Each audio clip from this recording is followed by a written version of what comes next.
በጋምቤላ በአውቶቡስ እየተጓዘ የሙርሌ ታጣቂዎች ከመንገድ አድፍጠው ተኩስ ከፍተውበት 4 ወንዶች 2 ሴቶች መኪና ውስጥ እንዳሉ ተገደሉ። ከዲማ ወደ ጋምቤላ ከተማ ከ30 በላይ ሰዎችን አሳፍሮ ሲጓዝ የነበረ አውቶቡስ የሙርሌ ታጣቂዎች በከፈቱበት ተኩስ ንጹሃን መገደላቸውን የጋምቤላ ክልል ገልጿል።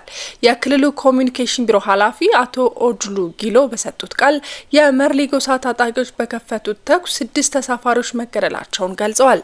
ጥቃቱ የተፈጸመው እሁድ ግንቦት 17 ቀን 2017 ዓ.ም እንደሆነ አውቶቡሱ እየተጓዘ የሙርሌ ታጣቂዎች መንገድ ላይ ደፈጣ ይዘው ተኩስ እንደከፈቱበት የጸጥታ አካላት አሁንም ክትትል እያደረጉ እንደሆነ አስረድተዋል።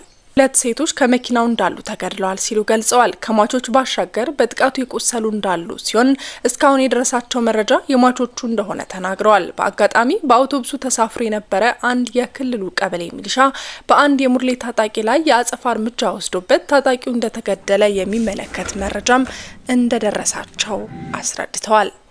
ዎቹ ከብት መዝረፍ፣ ህጻናት መውሰድ የለመደባቸው ትሬንድ ነው። እሁድ ባሱ የተመታበት ቦታ ብዙ ጊዜ የወረዳው ከፍተኛ አካላት ትኩረት የሚያደርግበት ነው።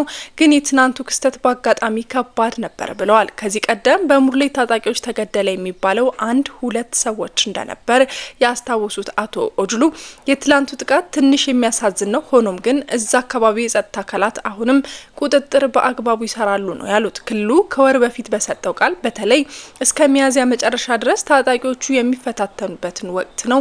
ኩሬዎች ስለሚደርቁ ለእነርሱ መምጣት አመቺ ይሆናል። አሁን ትንሽ ምልክቶችን እያየ ነው እየመጡ ነው ብሎ ነበር። በተለይ ታጣቂዎቹ የሚገቡባቸው በሮች ላይ የሁሉንም የጋራ ጥረት ያስፈልጋል። ይህን ሁሉን ድንበር በሰራዊት ለማስታጠቅ በጣም አስቸጋሪ ነው፣ ሰፊ ቦርደር ነው ሲል አስገንዝቦም ነበር።